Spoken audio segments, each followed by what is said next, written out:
Hi there everyone! Welcome to the second video for module number 2, excuse me, where we're going to continue our discussion of queer theory and sexuality that inform feminist, queer, and trans analyses. In particular, in this video, we're going to focus on Monique Wittig and Betsy Lucal on the idea of sexuality, or maybe you could even say our sex-gender system, something like that, right?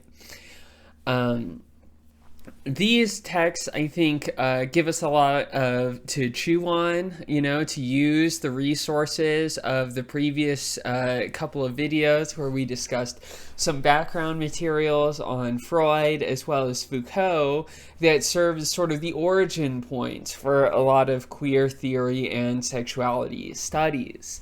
So this video, we're going to get, some major payoff from that hard work that we put in the previous week and have, a discussion of what it is that women and feminists and, potentially as a different category, lesbians have to say about these topics. So I'm very much looking forward to exploring it with you. To begin with, we're going to start talking about the Monique Wittig reading, The Straight Mind, and then we're going to discuss the Lucal reading on, being the gendered me.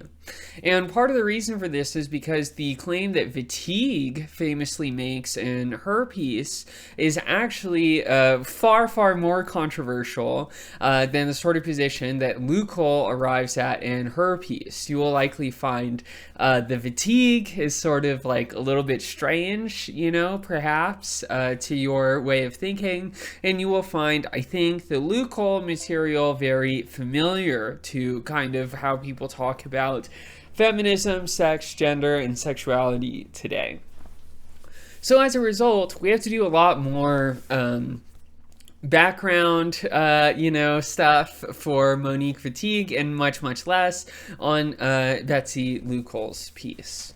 So to begin with, I have in this sort of like first box here, much of Monique Wittig's work operates as a critique of what she calls structuralism, right? And so it's natural for you to say at this point, right, which is just, what's that, right? What is structuralism? What is it that Wittig is trying to critique? Why is that important to the history of feminism and sexuality studies, or, all of that kind of stuff, right? So to begin with, structuralism was an approach to social science in particular that took off sort of in the beginning, but largely it sort of blossomed into its own as a sort of theoretical approach towards the middle of the 20th century. So, maybe a little bit after Freud and so on, right? And roughly contemporaneous with Foucault, who we discussed previously.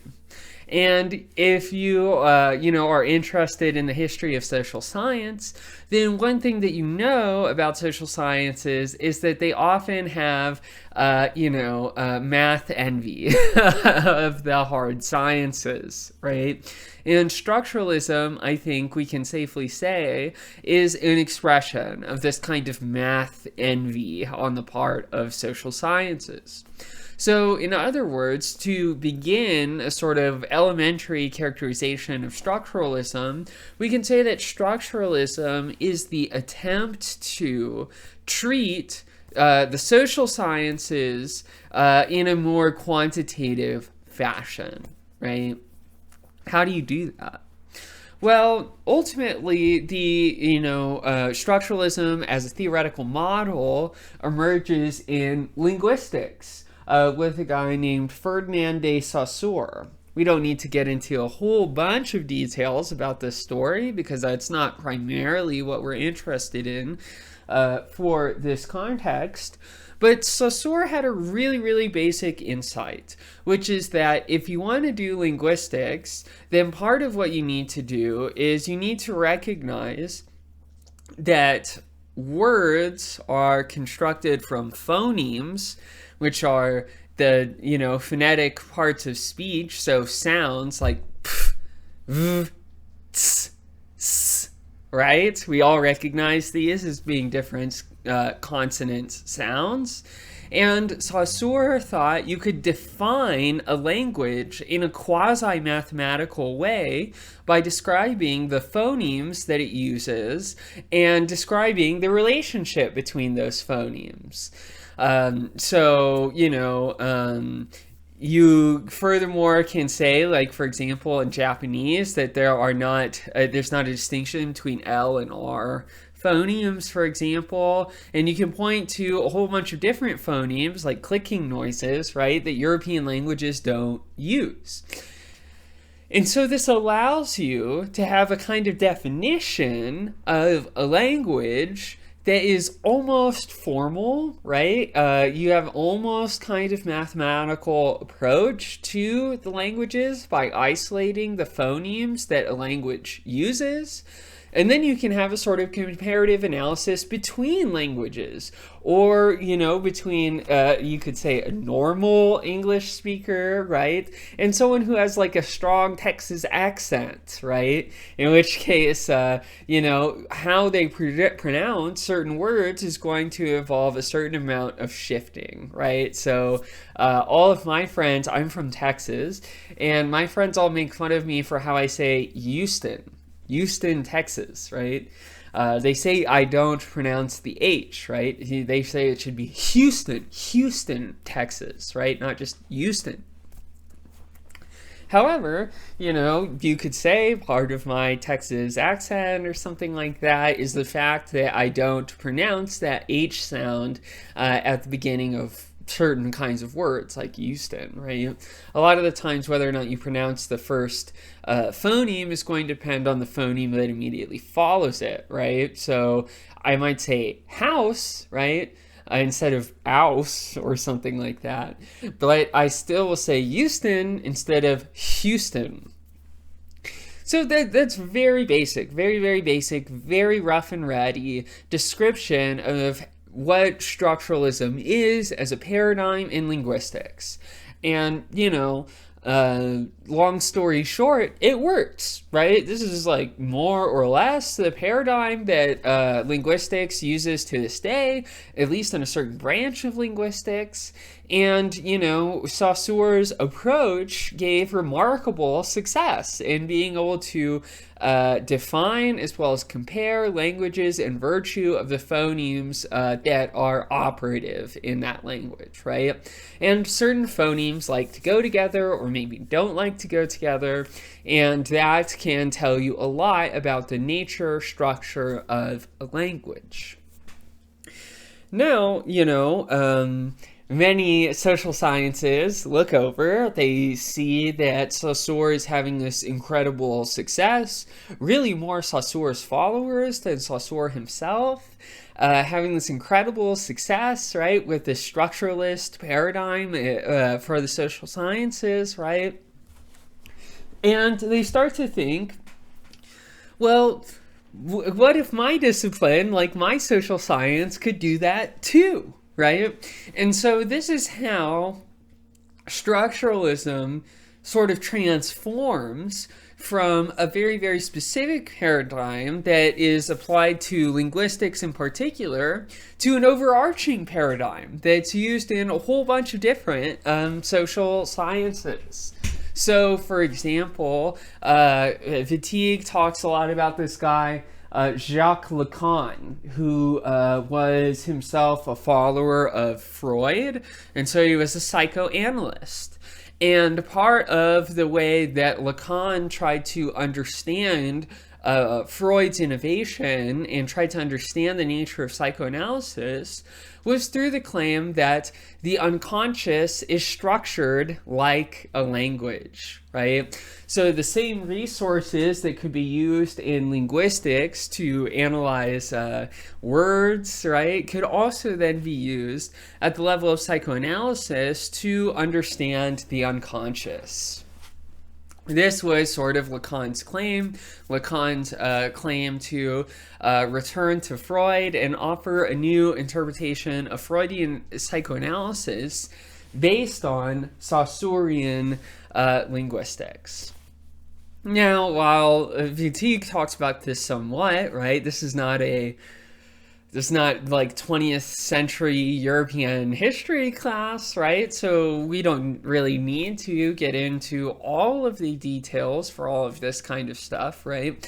But the most important case, the one that's going to structure Wittig's analysis the most, is how structuralism was adopted in anthropology, in particular by this guy named Claude Lévi-Strauss. In fact, you might have thought that the title of Wittig's essay is very interesting, right? The Straight Mind. She very intentionally is trying to sound like, kind of an old-timey anthropologist. So this guy, Claude Lévi-Strauss, he wrote a book, for example, called The Savage Mind, right? And we can recognize, of course, that savage is a slur here, and what these anthropologists were doing was essentially writing, these sort of anthropologies of non-European people, bringing it back to the Europeans and being like, this is how they thought, right? Often very, very wrong, right? Obviously, I guess. And, in a way, Wittig is trying to mock that sort of approach, right? By saying, like, just as the anthropologist went on this supposedly civilizing mission to try to understand the savage mind, right? So too now Wittig, as a lesbian, is going to go into our own society in order to understand the straight mind, right? And so that's sort of part of the bite of her essay, right? She's writing almost as like a lesbian anthropologist for straight society or something like that. It's very cool, right? At least that's my view. And to see something a little bit more substantive about how Lévi-Strauss tried to develop a version of what he called structural anthropology, Lévi-Strauss thought that each culture in each society could be defined formally in terms of the incest prohibition, right? So Lévi-Strauss's claim is every society across human culture has recognized a taboo, right? A taboo on incest, right? No procreation among family members, right? However, and this is essential insights from Lévi-Strauss that is unique and original to him, even though every culture and every society has some sort of recognition of the incest prohibition, how it is that each culture defines this prohibition is particular. So in other words, even though every culture agrees that incest is wrong, every culture differs in what it decides to call incest. So Lévi-Strauss has this very, very fascinating anthropological work where he will compare different cultures, right? And part of the way that the cultures differ is in what they consider what counts as incest, right? So, for example, to just show how our attitudes about what counts as incest has shifted, right? In particular, like first cousins. This was for a very long time not really considered incest, and it was kind of seen as something, I don't know, fine, normal, right? It was a very easy way for families to, make sure that they continue to procreate, that they have a lineage, that they have property, right? And you're not introducing, outsiders to your kinship network that could potentially harm the kinship network or something like that, right? And so Levi-Strauss thought, just like words could be defined through these very, very slight differences in how they use phonemes, so too cultures can be defined in terms of how they set up and structure their kinship networks, right? So Levi-Strauss thought, essentially, that men are the exchangers of women, right? Women are join families, right? They don't start their own families on Levi-Strauss's account. And, they are essentially like a commodity for these men to expand, the wealth, power, lineage, etc. of their own kinship networks to someone that is considered, appropriate for that, right? And so Levi-Strauss sort of thinks about culture as this giant operation where men are exchanging women, right? Where families, right, produce both women and men. The women are exchanged and the men are the exchangers. And that is simply what culture is, according to Levi-Strauss. As you can imagine, Wittig is incredibly skeptical and critical of this conception of culture that comes from Levi-Strauss. And outlining the ways that she is critical of Levi-Strauss, I think will be very, very revealing for her own position, right? So, okay, let's move on to this next box, which is a giant quote. It says, quote, "For they, namely the structuralists, produce a scientific reading of the social reality in which human beings are given as invariants, untouched by history and unworked by class conflicts, with a psyche identical for each and every one of them, because genetically programmed." So, the idea that Wittig has here, right, is that Levi-Strauss has sort of built into his theory that men are the exchangers, that men are interested in exchanging women, right? And sexuality is fundamentally about kinship networks, right? These are very, very basic assumptions. They are, in a way, just built in to the theory that Levi-Strauss gives of human culture and human society. And part of the way that Wittig is trying to criticize Levi-Strauss is to indicate that Levi-Strauss naturalizes, right? Contrast case to denaturalize, right? Levi-Strauss naturalizes the relationship of patriarchy, of heterosexuality, right? It's presumed men are exchangers, women are exchanged, and sexuality is about the propagation or something like that of families, of kinship networks. And obviously, one aspect, if you think that sexuality is about kinship networks and biological reproduction, is that sexuality is assumed to be, not really demonstrated to be, but assumed to be fundamentally heterosexual. So Levi-Strauss might have acknowledged, for example, that there are gay people, right? However, from Levi-Strauss's perspective, instances of non-normative sexuality, so being gay or any number of other sexual abnormalities, are considered unusual, abnormal, right? They're not the paradigm case, right? And they don't contribute, importantly, to the domain of human culture for Levi-Strauss, right?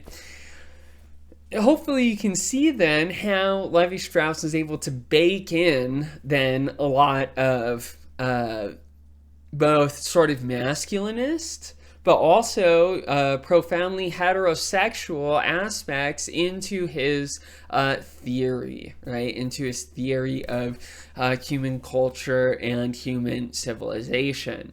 He just assumes that this is what sexuality is, this is how culture works, and, there's broad scale agreement across all of human civilization that this is the case, and this is the central purpose of sexuality, right? It is ultimately biological reproduction and kinship networks.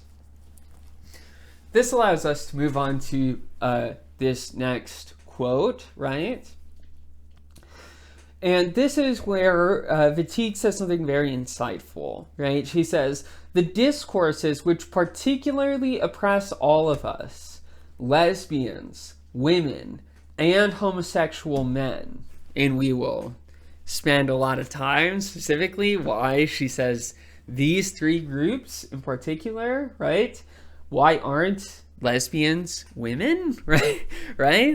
Okay. Are those discourses which take for granted that what found society, any society, is heterosexuality.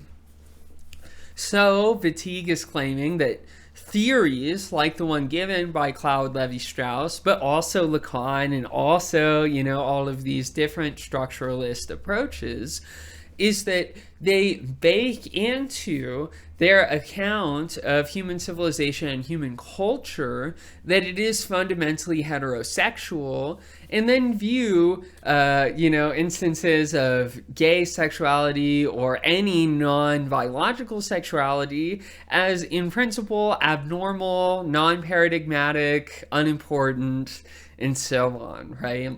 And so, even though Lévi-Strauss is supposedly just giving a description of human civilization, right, he's also giving an imperative to human civilization. He's saying that insofar as we're concerned with culture, with civilization, right, this is how things should be. And while that isn't stated in his theory per se, it is a fundamental background assumption of his accounts. And so, part of what Wittig wants to say is that even though, Lévi-Strauss is just giving a theory about human society, right, he's not maybe himself directly going out and exploiting or oppressing a bunch of women, right? He contributes to a symbolic network that functions to oppress women. How so, right? How is it that, what Wittig will sometimes call a symbolic order can come to have very material effects on women and their lives? I'm going to close this so if there's a little bit less glare. Okay. So now this side of the board. The chief example of a kind of symbolic structure or network, right, that hurts women, that is directly connected with material oppression of women for Wittig is pornography. And, there in feminist history, feminist theory, feminist activism, there have been a lot of culture wars among feminists about the nature of pornography, right? Is pornography an expression of human freedom, human sexuality, right? Or is it an indication that women are oppressed and dominated, right? And Wittig certainly takes this latter line about pornography, right? For Wittig, right, what is the material function of pornography? Well, it serves fundamentally as a kind of mourning, right? It's a way to keep women in line. It's a way to humiliate women.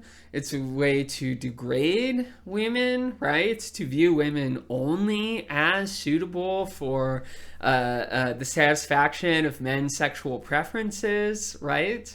And you could say that, in loose terms, the basic structure of pornography and the basic structure of Claude Lévi-Strauss's anthropology is the same, which is that women are useful precisely to the extent that they are gratifying for men, right? And so therefore pornography and this, crazy anthropology stuff are, in Wittig's view, fundamentally related, right? One thing that I think is important for 21st century context, right? So the context that we live in, is that now we have artificial pornography, right? So I don't know if you've heard of this really horrible thing. People will make pornography of women that have no interest in creating pornography themselves, right?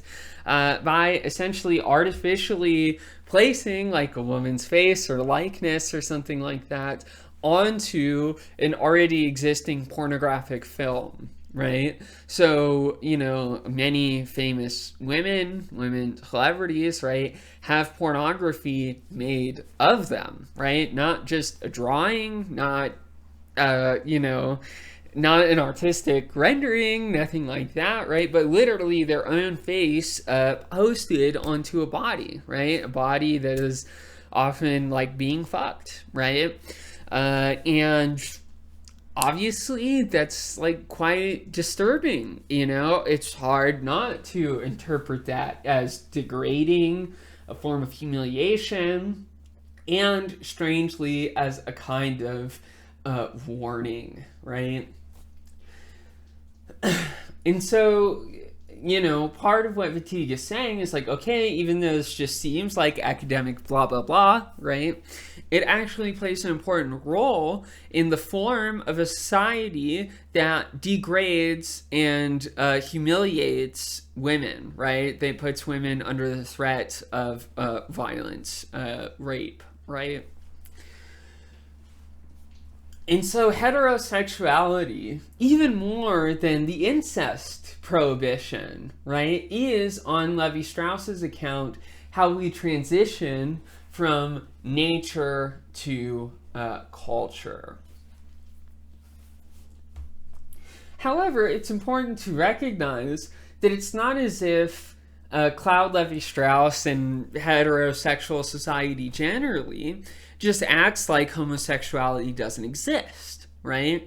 To the contrary, heterosexuality maintains itself through a constant, explicit rejection of, you could just say the other, right? Or other forms of sexuality, other forms of belonging, right?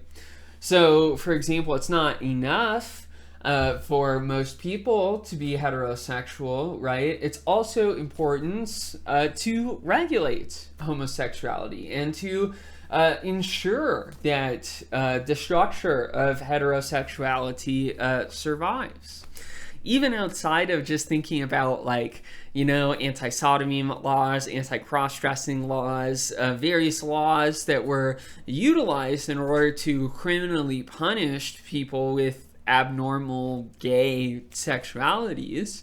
There's also, for example, how in European culture, especially through the 19th century, there was a lot of discourse about widows, right?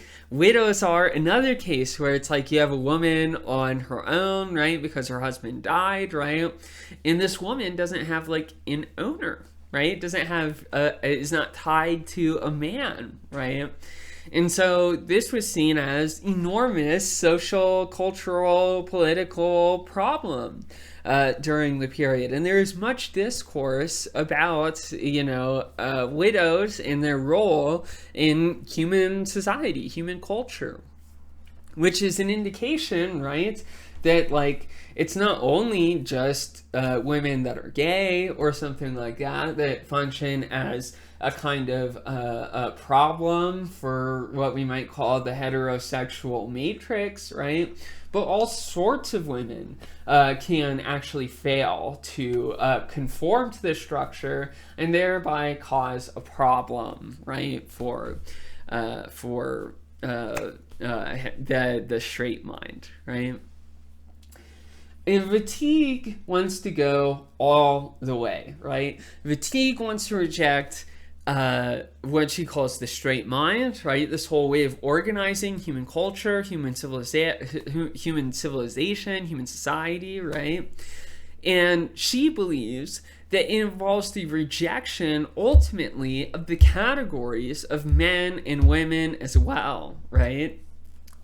And this informs her assertion at the end of the essay, which is extremely famous and extremely controversial, that lesbians are not women, right?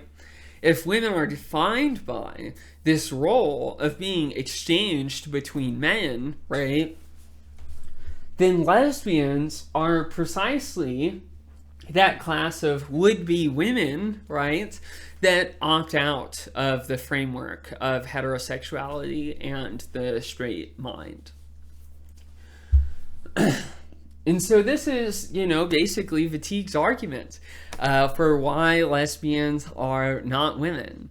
Obviously, this is a very controversial claim, right? This is a very unusual thing for us to say today. I think that, in a 21st century American context, there's much, much, much more widespread knowledge and acceptance of lesbian forms of sexuality, right? But in spite of that, we have to say that Wittig definitely has a point, right? Even if our conception of human sexuality is broader, right? There are all these ways that even when we're describing women in their relationships, that we often impose a kind of heterosexual frame on to lesbians. So, for example, a common trope or whatever of lesbian relationships is the relationship between a butch, right? A butch woman, right? Who exemplifies many masculine virtues, right? And a femme lesbian, right? And so we can see, even in this lesbian relationship, a kind of recapitulation of ordinary heterosexual sexual dynamics, right? And part of what Wittig wants to say is that we need to go beyond, right, just accepting lesbians or something like that, right, to a fundamental critique of the sexuality, gender system that produces these identities in the first place, right? There's a reason why even lesbians play through much of the same sort of sexual scripts as heterosexual people, right? And part of what Wittig is trying to say is that these are sort of vestiges, right, of heterosexual society, of the straight mind that continues to operate even in, lesbians or gay men or something like that, right? And so Wittig wants to go all the way and reject entirely even the sex, gender, sexuality, you could even say system, right, to reject all of these categories whatsoever. Lucal, I think, has an alternative perspective, one that is probably more common amongst 21st century American audiences, right, where what Lucal is after is not a rejection of sex and gender as a whole, but to expand our, presupposition, our notion of what can be included within these gendered and sexed categories. So, for example, Lucal says, gender is pervasive in our society. I cannot choose not to participate in it. Lucal then, goes on to discuss many authors in queer and feminist theory who point out that gender attribution doesn't just happen, like, on your own, right? Like, You know, I can decide in a way like, oh, well, I think of myself as a man, or I think of myself as a woman, or I think of myself as neither. But part of the way that gender works, right, is not just your own psychological self-conception, but also how others interact with you, right? What bathroom you use, how it is that your own gender or sex or whatever fits into a social field that sexes and genders you, right? It has an interpretation of your gender and your sex. And so I leave basically with this question. Do you agree with Lucal that what we need is more expansive understanding of gender and our gendered categories? Or do you agree with Wittig that what we need to do is eventually abandon the very idea of gender and sex and sexuality as a whole, right? To finally reject the straight mindset, right? I'm very, very interested to hear your perspectives and points of view, and I'm looking forward to the discussion forum for this week.